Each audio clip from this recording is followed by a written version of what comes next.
Hey guys, it's just Adam here today. I'm off work, so I figured I would get a bit of recording in. Um, so I'm just jumping into KTK 8.4. I'm not sure about this format just yet. I've only drafted it maybe 6 or 7 times. I have watched a fair bit of it. So I tend to, whenever I draft, like, I've had most success with the 4/5 color decks. So here, Anafenza is very efficient creature. Obviously, 4/4 for 3 mana is very good. She is probably good enough to sort of warrant going into 3 colors straight away. I would like to pick single color cards, so like Savage Punch is very good. The Nightblade is very good as well. Saltide Charm is on a 3 color card that's very good. But I think Anafenza is just good enough to warrant taking over the rest. Also, the Abzan clan I really enjoy their style of deck. So Anafenza she's a soldier, so she's not a warrior. She doesn't combo well with this guy. I'm sort of looking at the slower sort of deck with her, so we're looking at a card like Death Frenzy, or a card like Hooting Mandrills.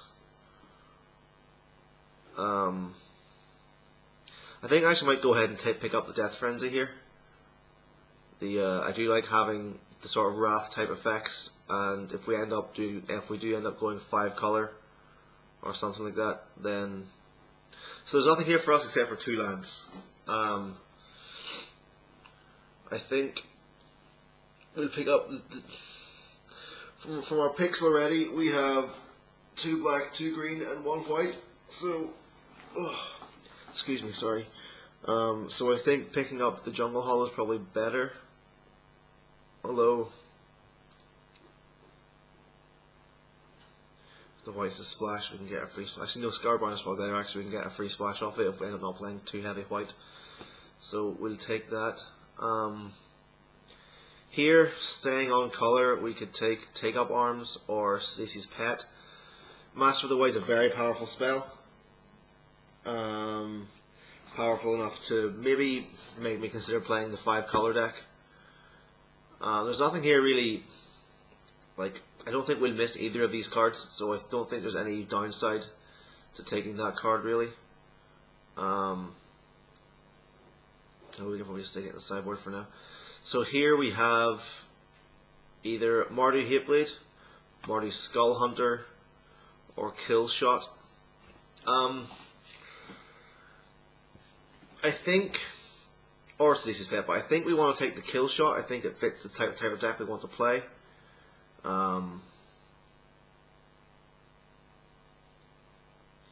Here we can look at either the Swiftwing, which I'm not a big fan of in this sort of deck, or the Saggy Archer, which I am actually quite a big fan of.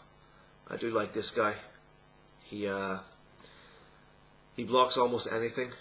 So here I'm just going to take a Crippling Chill. We don't want a Windstorm, we don't want a Trap Essence, we don't want a Rotting Mastodon. So,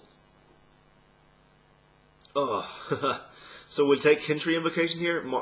Jeskai is definitely open. This is a very powerful, or not Jeskai, Abzan is definitely open. It's a very powerful spell. And if we had taken the Rotting Mastodon, we had the opportunity to make an 8/8, but I think we can pass that up. Saltide Charm Wheeled. It's possible we do want to splash blue. Dismal Blackwater versus Hooting Mandrills. I think we can pick up another Blackwater or a card like that, but Hooting Mandrills I think fits right into what we want to do as well. We pick up the Molting Snakeskin. It's actually not a bad spell.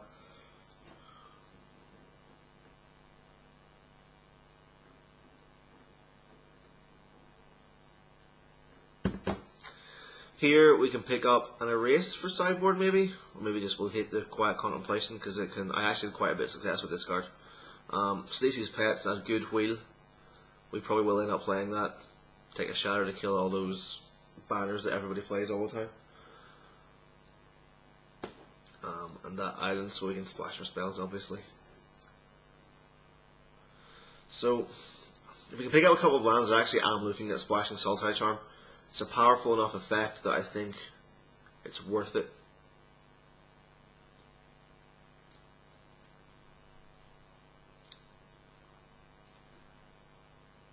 Nine playables from the first pack. A little bit on the disappointing side, if I'm honest. It's okay, so here we have a second Kintree Invocation, Debilitating Injury, or the Necropolis Fiend, which is obviously the bomb rare. Necropolis Fiend is a very good spell. Hopefully this Kintree will come back again, since we saw it the second time. This is going to go away. This might come back, which would be fine. But yeah, Necropolis Fiend, that is. It's a 4/5 flyer. You very rarely have to pay 9 mana for it. So it will definitely make the cut in our deck. We're actually looking at splashing either. We could just be Sultai, cutting Kill Shot, splashing Anafenza, bringing in Crippling Chill. Something we can also do depending on how we want to go. Here, what does this card do? It's a pretty powerful spell. So is Butcher of the Horde. Alright, you guys can all yell at me in the comments if you actually watch this, but I'm going to take Butcher. The sane pick is Bellowing Saddlebrute or Sultai Soothsayer.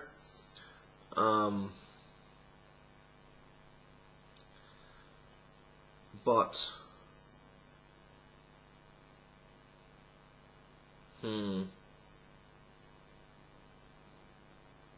yeah, I just want to take Butcher. It's too powerful to pass. Follow up with a Nomad Outpost. Passing up a Jeskai Charm. Not much else, so yeah, we'll take the Outpost.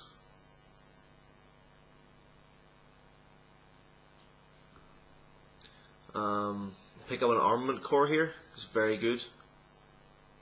Roar the Challenge is also very good, as is the Abomination. But Armament Core is just a very powerful spell.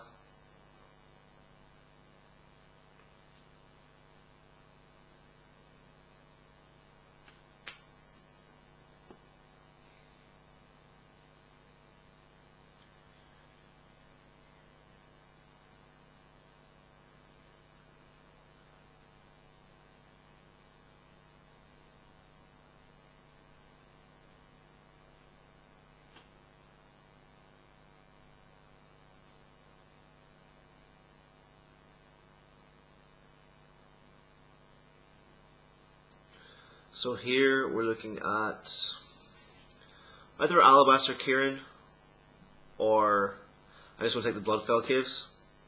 It again allows us, helps with our splash. Jungle Hollow again is very good, but I'm going to take the Abzan Guide.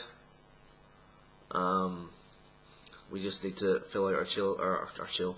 I was just looking at Crippling Chill there. I need to fill out our curve a little bit. Here we can look at Disowned Ancestor or Dismal Backwater. I'm actually going to look at the Dismal Backwater here. Again, it just helps with our splash because we have ended up in the 5 color sort of powerful deck. The Dismal Ancestor does have some value with Kintree Invocation, obviously, but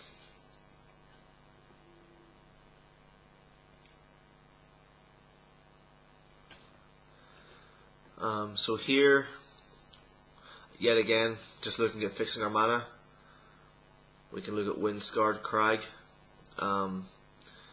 Jeskai Student's fine, but we don't want to have to play white that early, so yeah, we'll just pick up the land again. Here, I think we do pick up the Rotting Mastodon. And again, land or Soothsayer. I actually think, or the Saggy Archer is another card we could pick up. I actually think The Soothsayer is where we want to be. Doesn't go there. We'll take an Iron Track in case we need playables. We'll take a Kerry Dreadmaw, I guess. And a second Kerry Dreadmaw. I'm just going over there anyway. The tough thing that we're not playing. The Mountain that we're not playing. So we have 14 here. 15 including Kill Shot. We can play one of these. We're definitely actually playing Master of the Way now, because we are playing all the colours anyway. So we're just going to pick up a Crackling Doom here. Since we are in now solidly in the 5 colour deck, it's just a very good spell. Hopefully the land comes back, if not the Bodkin or the Abomination. But yeah, we'll just pick up a Crackling Doom. Here, Winter Flame's very good. But again, those are both of our splash colours, so we can't really look to play them all, to play it all that frequently. Bodkin's a fine card. Bloodfell Caves, again, is I'm just going to take the land. Temur Ascendant Seas. Creatures you control have haste whenever a creature with power 4 or greater comes in the battlefield. So we have 1, 2, 3, 4, 5 of those. Not worth it. Debilitating Injury is just the pick we're taking here. It's an efficient early removal spell. Scarred Barrens will hopefully come back to us. Smite the Monstrous maybe as well.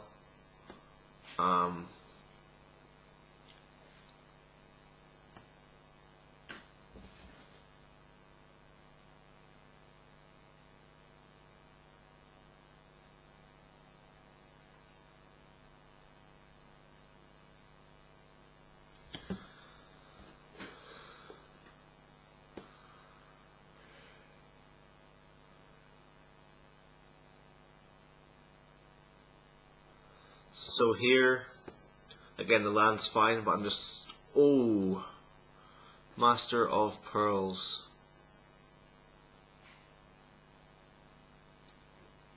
I don't think we actually want him, I think we just want the Abzan Charm. One of the benefits of playing the 5 colour deck is you get to just play all the charms you get. So yeah, like he's very good, but I think we have enough ways of dealing with him to... So here we're just going to pick up the Woolly Loxodon. Swiss Vorpal Cliffs is fine, but again it's like we do maybe need one more land. But I think we also need playables, and that is a playable. Here I think we want to look at Smite the Monstrous or Longshot Squad. I'm not a fan of Longshot Squad really, but okay, I think we'll just take the Smite. Here, how many morphs do we have for the secret plans?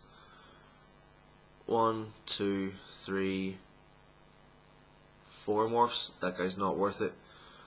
Smoke Teller I think is just our pick here. He's a 2-drop.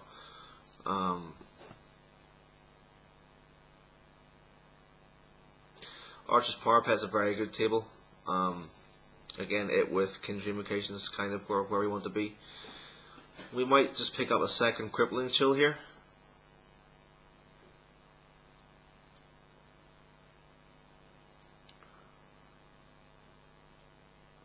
We'll pick up the big flyer. We may have to cyber that in at some point, but I hope not. Looks like we're going to be 1 land short. I don't see any of those lands coming back now. 2, 3, 4. So yeah, we need to make 1 cut. I guess we can take the Cranial Archive.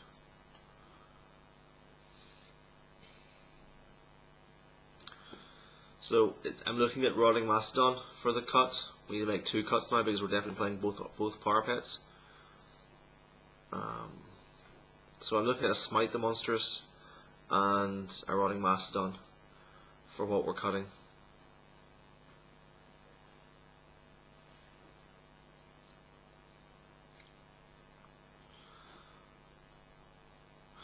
Yeah, that's 23. As you can see, we do have a lot of 3 drops.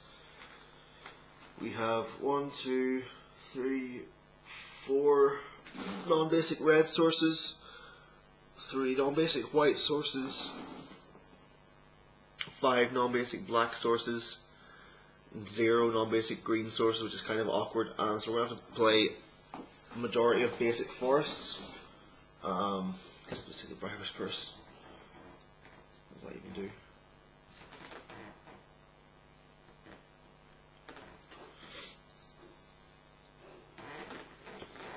So yeah, I think this is our deck.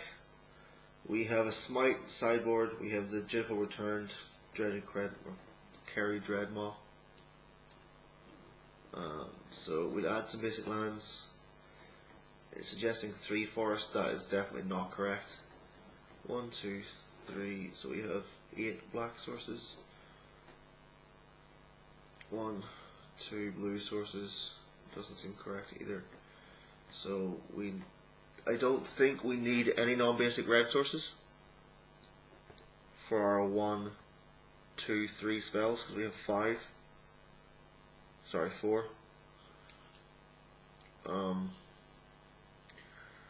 We need 5 forests anyway. I think 3, 1, 2, 3 for 1, 2, 3, 4. Okay, I think we're going to keep it like this. 18 lands and just cut a Smoke Teller from the deck. I'm not sure how I rate this deck. It seems a bit all over the place, but it has a lot of powerful spells. So I'm just going to submit, and I will see you guys for round 1.